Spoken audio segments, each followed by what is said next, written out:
Welcome, everyone, to yet another episode of Sippin' Security. I am your unofficial host, Mr. Justin Fields, with my esteemed colleague, Dave Abbott. Dave, welcome. Cast number Howdy. 21. Yeah, it's been fun, right? We're steamrolling through this thing, you know? I know. We got a few more on going.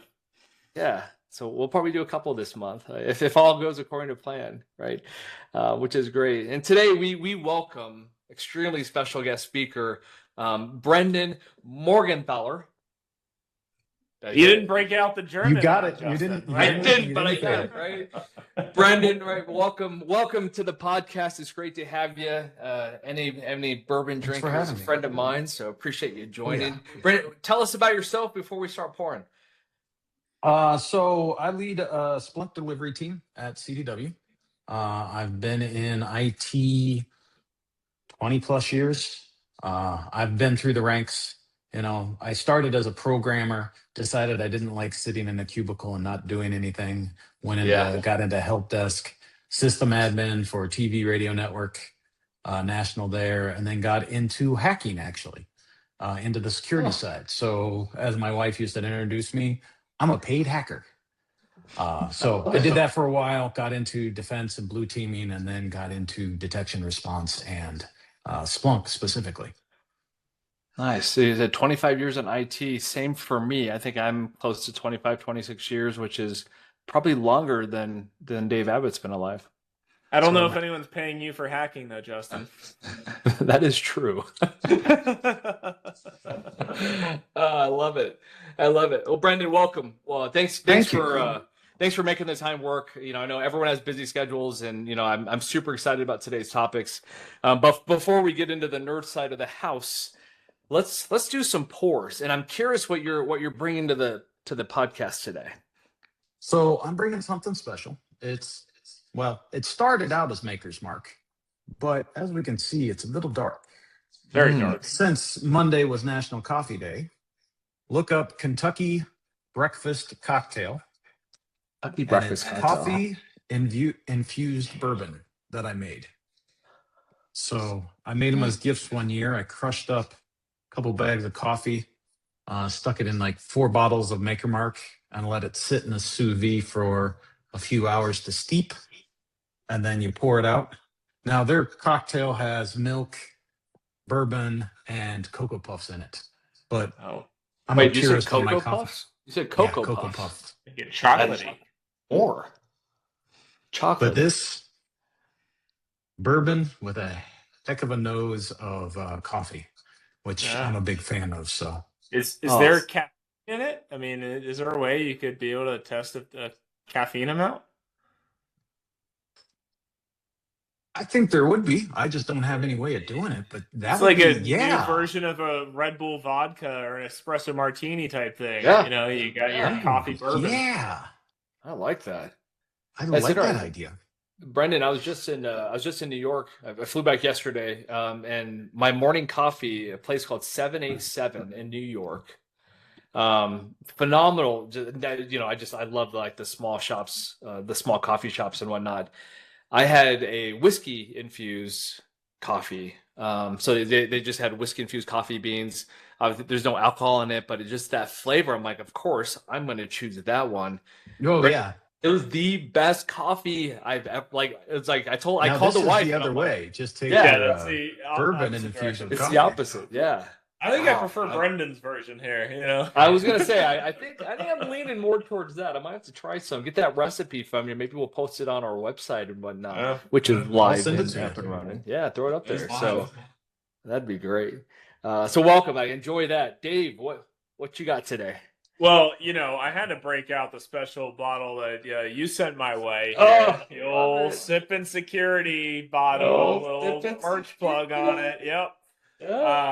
So, right, I mean, more of the origin on this thing than I do, but fun fact, Justin's out here and buying cases of 1 liter bottles. It's an impressive bottle. It's not just your standard 750 mil. Like, it's a solid looking bottle.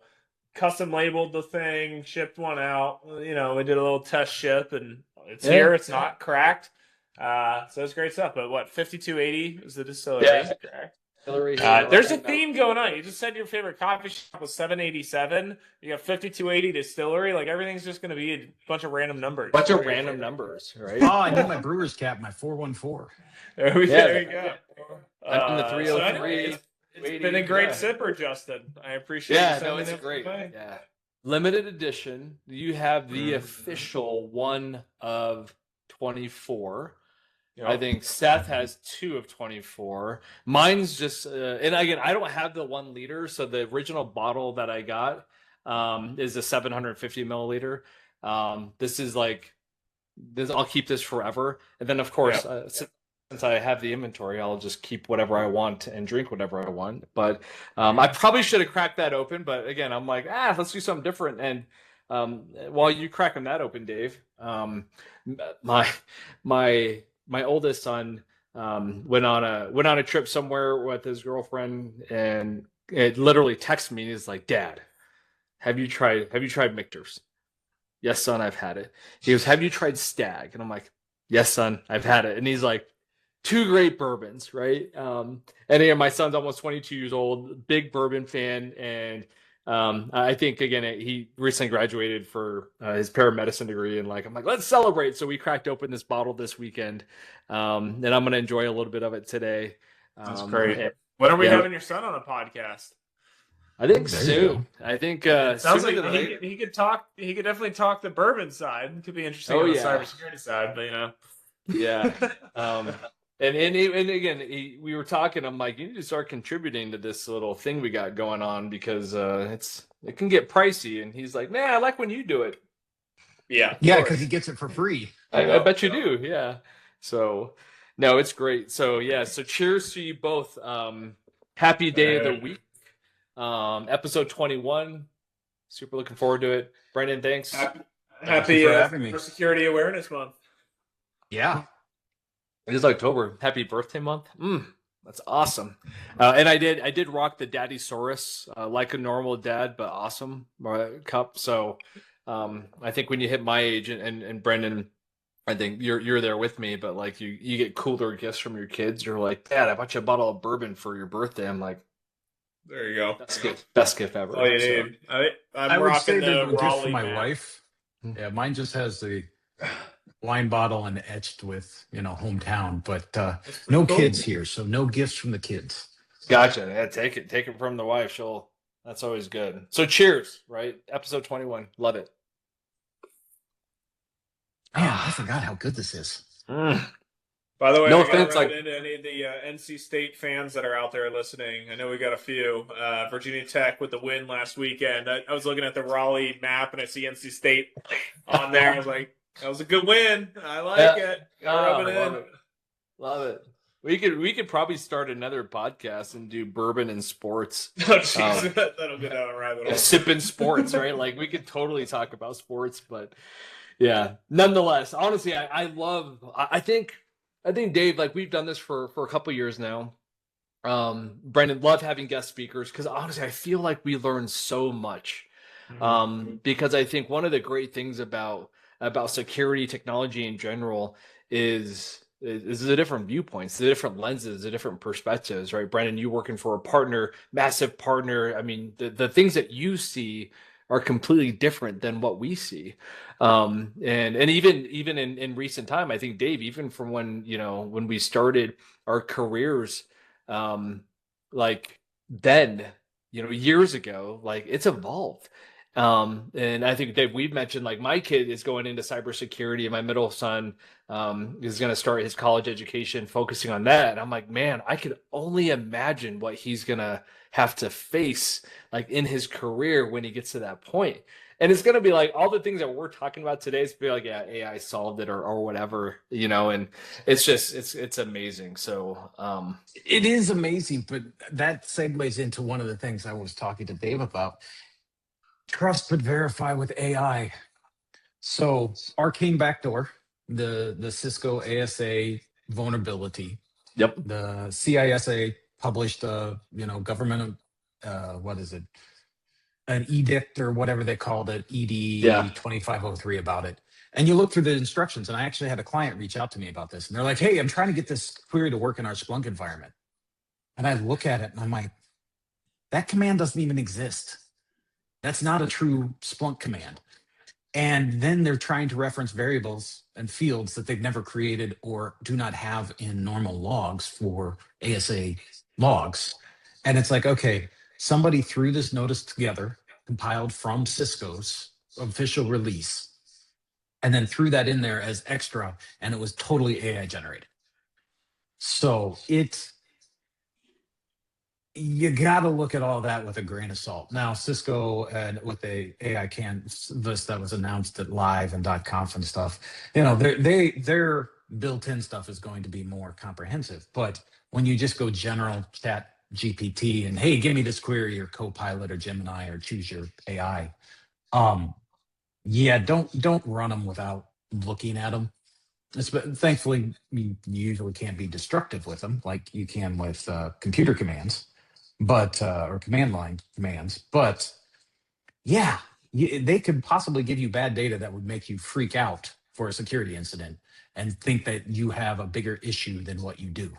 Yeah. And then it doesn't even really explain it. It just says, this is a sample in Splunk language, blah, blah, blah. You need to tailor it for your own SIM.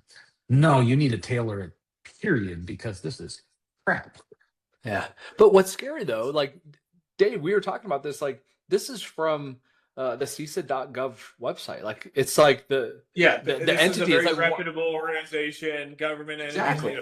All this. I mean, they've got the whole malware analysis checker, and you got to do all of your core dumps out of it. I mean, it's all a very documented and regimented program. So it is surprising that on a website with an organization such as that is referencing non-usable fields in their very first query statement.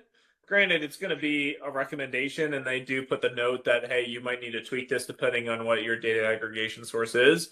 But they say it's specifically written for Splunk, right? It's used for SPL. So it's just, I think to Brendan's point, you got to take all of it with a grain of salt. Sometimes when you get a recommendation, you need to be able to verify that the things actually work and function the way you expect. And I think the caveat here is I think we're assuming this was AI generated. We don't have proof it was. Yeah. It just had that. But it has that feel, right? It's kind of like when you have those hashes in a paragraph, you're like, that's AI. I know it's AI.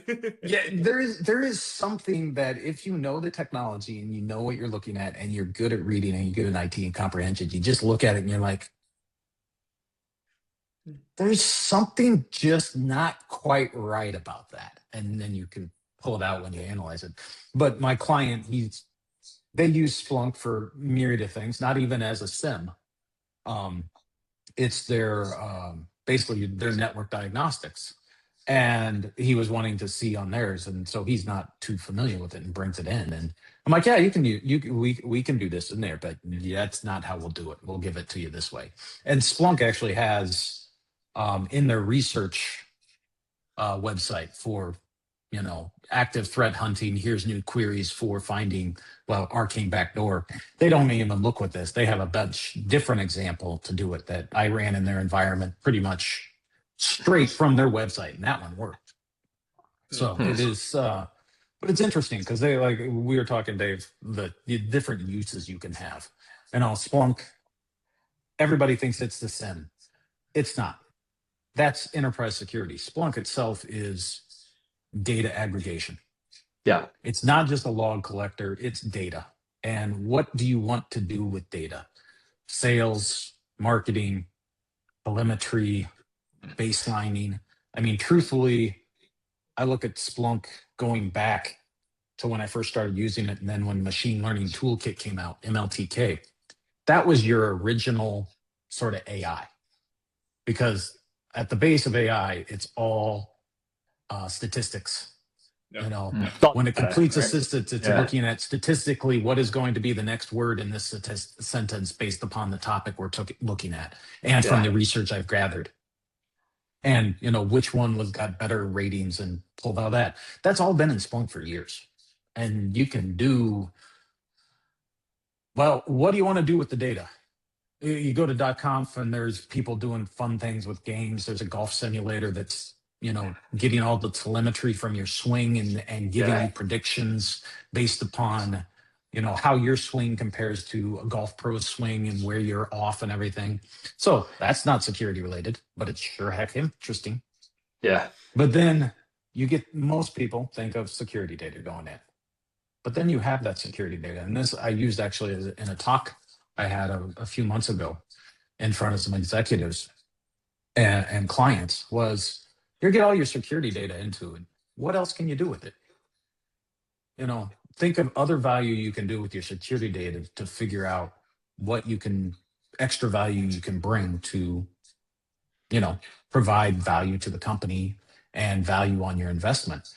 And a specific example we had was we helped the hospital organization do fraud, drug fraud, specifically opioids. Improbable access was what this query started about with the ASA, from not being able to log in from two different GeoIPs in the time that was put between them. Did something similar with badge check-ins, fed the logs into Splunk for when badges were scanned on doors, and then when prescriptions were released to doctors, nurses, etc., in the hospital based upon their badge check-ins, and did improbable access in a building where there's no way somebody checked in at the door at 8 a.m. and had a prescription dispensed on the 5th floor to them at 8:05 a.m. Yeah.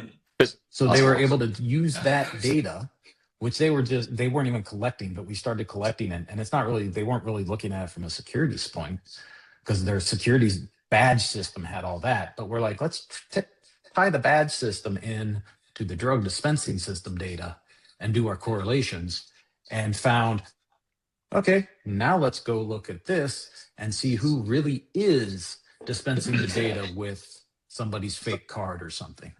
Yeah. Or dispensing the drugs, I should say.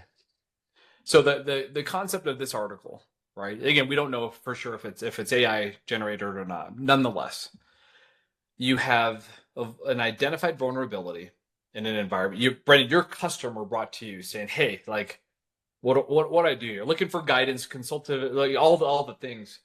And then you talk about AI, you talk about Splunk. Splunk's a tool in a massive toolbox of things that we can leverage. Yes. And AI itself is yet another tool that we can leverage. My story around AI is that AI is a story of data, right?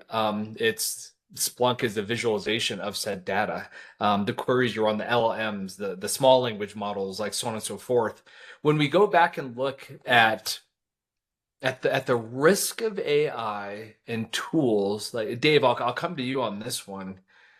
Like what's the balance? Like I'm thinking, like, Brenden, if your customer didn't have you, and maybe they weren't or maybe you weren't as mature in understanding, like, yeah, there's some things that, like, you weren't the expert that you are. Like, you have someone that's early in career supporting an environment. You have an IT individual that does security, enterprise networking, collaboration, desktop support, help desk support, that the jack of all trades. That's does yeah, jack of all trades. Like, how do you combat that? Like, and again, I mentioned before, and Dave, like, this is a .gov website that's like, this is what you need to do. Well, I think so. The dichotomy that happens around from an AI perspective, one of the things that we face is all about giving us more speed. Let us get faster time to value and do more with our tool sets. And we start to build this implicit level of trust that I'm going to get that type of speed. I'm going to get this efficiency.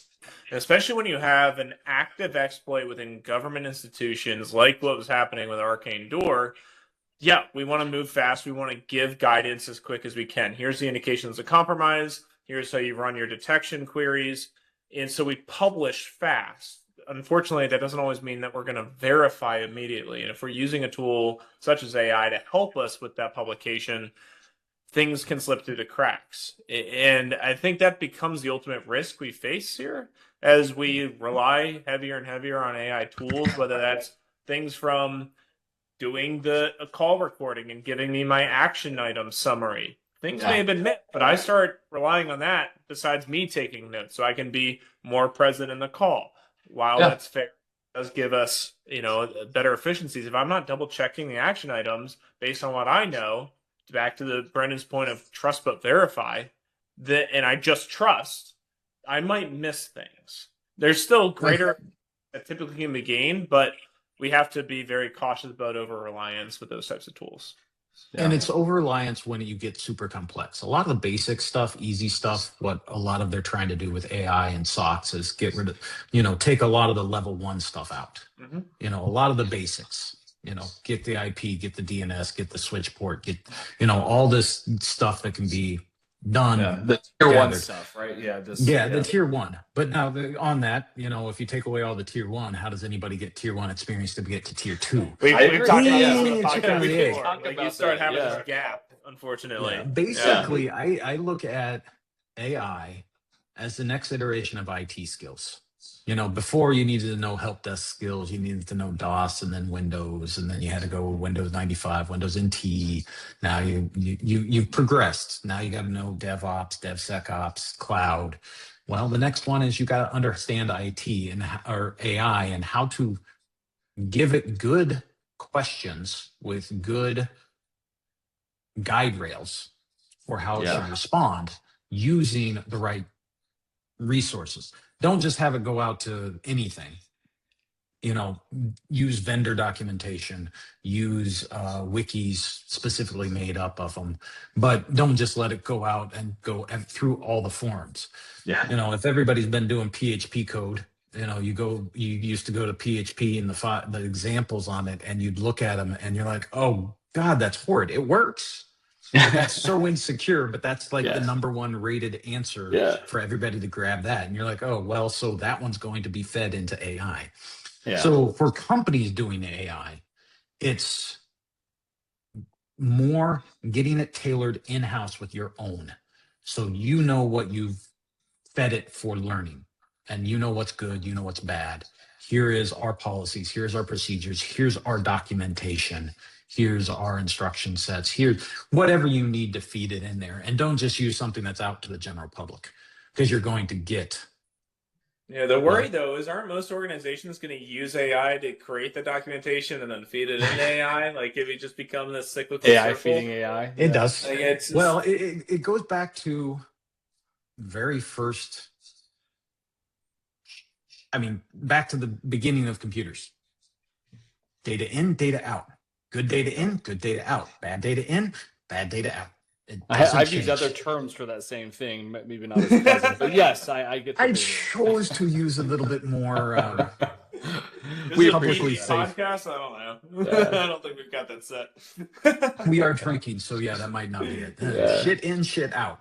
Yeah, exactly. So it affects it, and knowing that you need to look at what comes back and don't just cut, paste, done, this works.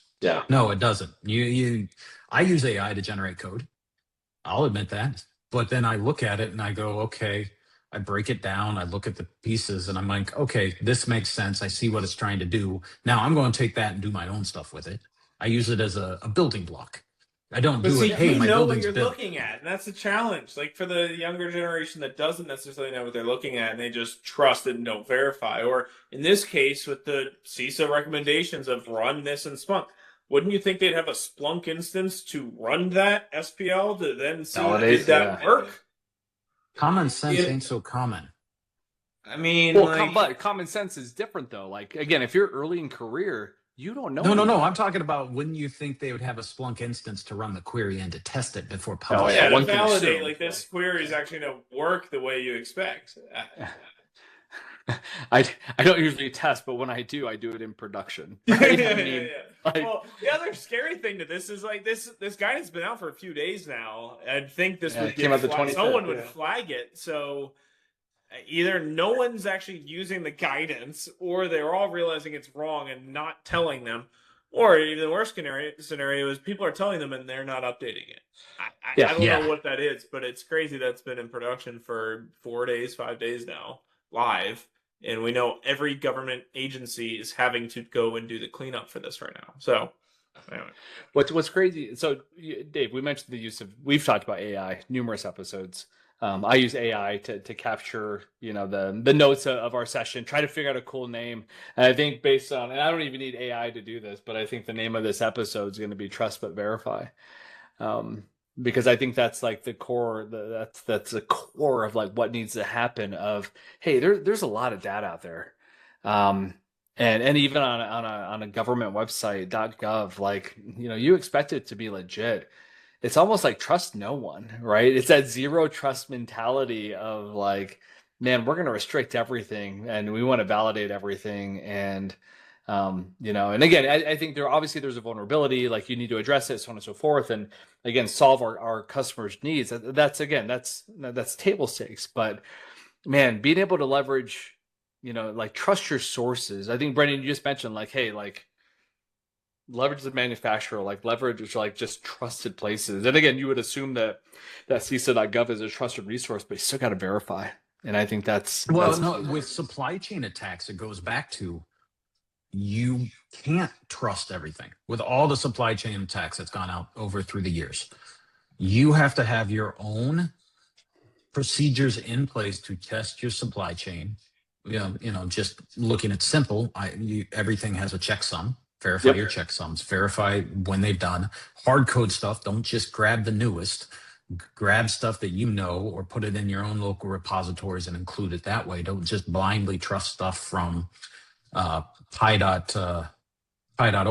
or why can't I think of pip, whatever the Python one is. I just know it's pip install. And then who knows what I get. Yeah. You got to trust but verify it in your supply chain, in your development, in everything coming in. And I mean, we can go into deep dive into, to a certain extent, how Splunk could help you on that. But it all goes down to the same thing. Yeah. You can't just blindly trust anything in security. Yeah. And honestly, it's a great segue because I think, obviously we had a major acquisition in Splunk a couple of years ago. We're seeing it integrated more. I honestly I was pretty pessimistic on the Splunk acquisition. Now I think it's the glue of everything. Like I think it's a vendor agnostic approach, the ability to analyze data, like it's the visualization of data. It's the glue of everything. Brenden, from your lens, like double click into Splunk for me. Like how has that become an asset to you in your current role? Well, it keeps me employed. That's how it's an asset, truthfully, to myself. But I love it. That's a great answer. Yeah. Buy more expensive bourbon. It lets you get all your logs and correlate them from everything. But the big thing is it has become data. It's not a question of security of logs or anything like that. It's now become a question of data management because how much data has gone in. And then it goes into this is what I tell with new people just starting. Let's start with where you want to, what your use case is. What do you want to detect? What do you want to protect against? Or what do you want to gather statistics on for reporting? What? Then we start ingesting that. One of the biggest complaints before the acquisition and even still is Splunk's expensive. Well, yeah, it is. Data's expensive. Get your data collected intelligently. That helps mitigate it. Don't just throw everything at the wall and kitchen sink and include everything and put it in there. You got to look at your data. You got to do data hygiene. Know how long I need to keep this data. You got to go to your mandates, your what are you beholden to? PCI, 7 years. HIPAA, do you even want to keep that data? Or can we drop this data after 30 days and not take up the space? Yeah. What do you want to do with it? So that is the big thing, is that it's just not one area, and it ties into all our other teams. Like, you're doing on-prem, and so I bring in my my data team. Hey, what's their storage? Where do we have the play over here? What's that tie into that? Now we got hyper-converged. Where do we machines for scaling? And it calls into all these other places and binds them all together through common need of data management. And being able to know what is going on in your organization, security-wise, IT-wise, observability, help desk, etc., or even business intelligence. Are you running your business intelligence through Splunk and using it like, it does the same things as Power BI, but it's just product agnostic. So you can, make your sales forecast through it, do all that with it, as long as you have the data. So it can become a very integral part of a whole company, and you can do your whole platform off there from, IT knock to your security center SOC, which I'll be honest, I say this for a while, I'm waiting for it to become the OC. Because we all know network and security have such a cross. It's like drop the S, drop the N, and we got the OC. Yeah. Then you're gonna think, oh, it's the OC, and now everyone's thinking about that show, and then they're like, that's probably why that hasn't taken off. That actually, you brought up a really interesting point. So power, like, how would you advise why a Splunk user for an environment versus Power BI? Because to that point, if it's data management and data visualization and data insights, I mean, we use Power BI all the time for sales reporting and tracking and understanding of things. It just depends on where the data is. So if the data's not in Splunk, then you don't use it just to use Splunk. But if you have the data, you don't need to actually now get the data out of Splunk into over where Power BI can access it. Yeah. It's more of, hey, I got the data. Now I can do some more with it. I don't have to do it to somewhere else. It's there. I got it in there. I would never expect anyone from like a cybersecurity incident response perspective to ever use something like Power BI for it. But at the same time, I wouldn't expect someone to be doing like sales forecasting and sales reporting out of a Splunk. But you could. So there's an interesting blend across that spectrum of like, when do you go into a certain use case and data versus another, depending on the platform. And I guess part of it's just where does the data live today? Right. And you guys weren't around, or you were around, but you weren't on Splunk or dealing with Splunk years ago. I can't remember how many years ago .conf had. And the keynote was talking about Carnival Cruise Lines. I think it was Carnival. We've heard the story. Where they run on Splunk? No, we've heard like the full cross architecture story. I think they announced it at Cisco Live this past year, and they showcased. Okay, so this is not even that one. This is going back how they were running on ships, and they were pulling all their statistics from every bar, every restaurant, every storage unit, what cases were taken out of what through Splunk. And they used that with analysis, like you would Power BI for forecasting, in Splunk to say, hey, on these days, on this cruise at this time, we need to overstock the front bar of XYZ because we always run out and have to do extra stocking. So they were preemptively figuring out where they needed to run goods before peak time, so they are appropriately stocked, and then know what they needed to pick up at the next port ahead of time. All because they had that data in Splunk. So it's a question of, you got the data, think of what you can do with it. And, okay, now we have the data in there because we're running our sales terminals through there. Well, I'm just running sales numbers, but your sales terminals usually also have what was ordered, which you can figure out if so many people order so many old fashions or so many Manhattans, they're going to need this much bourbon. Well, we can now figure out what's in it and preemptively doing that. So it's more of the outside of the box thinking of what I can do with this data. That's the kind of incident response I want to deal with. Hey, we need more bourbon. Bourbon. Yeah, exactly. Yeah. Now, I would say this, like, Brenden, if we were sponsored by Splunk, I'd totally send you a sweatshirt or something. However, you're currently rocking the .conf, and I know Dave and I, we go to a lot of conferences. All the Cisco Live. Well, I also have the there we go. Hey, I'm rocking it too. Absolutely. I am marketing velocity for me, and bourbon. Yeah. Yeah. So, as we wrap up here, so a couple things, Dave. Like, obviously, we're going to get together at Partner Summit here in a month or so. Brenden, I think you've experienced a lot of different conferences. Like, tell us about .conf and compare it to other Cisco branded events that you've been to. And we've got a little FOMO. Justin and I haven't been at .conf before, so I need the inside peek. Yeah. .conf is fun. It's different than Cisco. It's smaller, but at the same time, it's way more. You're on there on a product, not all the different areas that Cisco has in. So you're there for Splunk, and now Yeah. Thousand Eyes and things that tie into it. But it is also very interesting because you have Cisco, you have everybody. Yeah. But Splunk, you have a whole group of them walking around with black shirts, fezzes, and the capes. And the first time you see them, you're like, "What the heck?" And then you realize, double oh, take, those are part of the Splunk trust. Those are the really smart folks. With you pen one of those sometime, and you can get a lot of information about Splunk and what you can do with it. Those are the smart ones.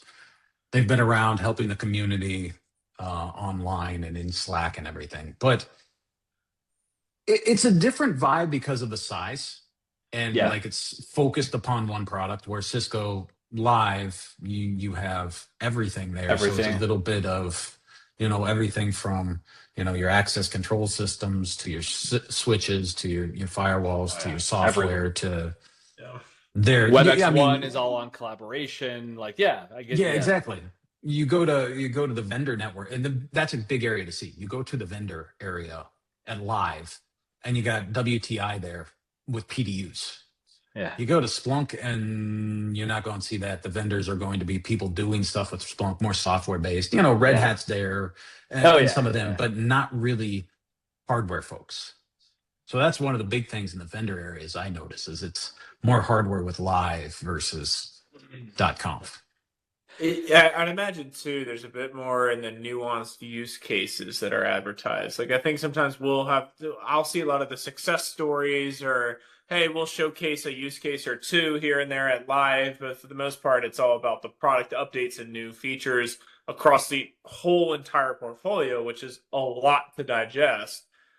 I'm assuming, to correct me if I'm wrong, like you're getting deeper into specific features or certain use cases or types of things that you can do. Oh yeah, for sure. Right. The breakout sessions are, they're use cases or features done by, a vendor for a client with Splunk and talking about their journey and specific things they ran into or how they, hey, we increased performance by doing this with so-and-so vendor replacing their back end with these storage arrays, and that helped us do this, and we're able to solve this. So yeah, they're very much more, the keynote and everything, and some of them are all about the next product features, where are we going? You get all those, but then a lot of the breakouts are specific use cases and, doing things. Years ago, it started, how I redeployed my whole Splunk infrastructure in 5 minutes with DevSecOps.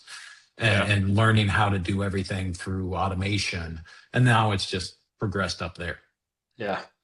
I think, Dave, we're going to have to add .conf to our I know, we're gonna have to bucket list of events. You got me really curious. It sounds like fun. I think it ought to be way over my head. Like it's just a whole new world. Tell me about it, right? There's some fun there. Jason Shear, another Cisco guy, was out there with some automation stuff because he likes automation. Yeah, we know Jason. Oh yeah. They had the whole thing going there with some automation, and that's totally not security. That's just taking automation data, making sure the assembly line is moving correctly, taking all the PLC data, observability off of that, and getting the telemetry and monitoring all that. Data is data. It's what you can do with it. And this is where I think humans come in versus AI. Yeah. Humans can make some of those intuitive leaps. AI can only make judgments on what it's been fed. So that leap from this to, oh, hey, I got a great idea. Let's try it this way. Those you won't get with AI. And that's where the human component is always going to come into it. Yeah. Now, I think the AI is coming in and will be taking place of a lot of the low level, easy stuff. Sure. Get you some of the small stuff, and then we take it and do something else with it. As I mentioned before, I think the environment of tomorrow is going to be completely different than the environment that we're living in today. And again, I think it's exciting. I think there's a lot to be learned, and there's a lot that we can do. However, all good things must come to an end. Brenden, thank you so much for joining us today. Dave, as always, great having you as a co-host on episode 21. We unfortunately have hit our time today, but for all of our listeners and followers, right, we do have our website, right, sipandsecurity.net. Get your swag, all the merch, all that fun stuff. Like, subscribe. Can we legally these bottles that starts getting into no, we can't, right? That's not even a gray area. That's like a hard stop. Yeah. It is, yeah. Don't run afoul of the ATF. Yeah, exactly, right. Yeah, but nonetheless, like, we appreciate all the support out there from all of our fans and whatnot. And again, I think we keep this going as long as we can. So really appreciate all the support from our fan base and whatnot. But with that being said, right, like, subscribe, and we will see you on the next one. Thanks for joining.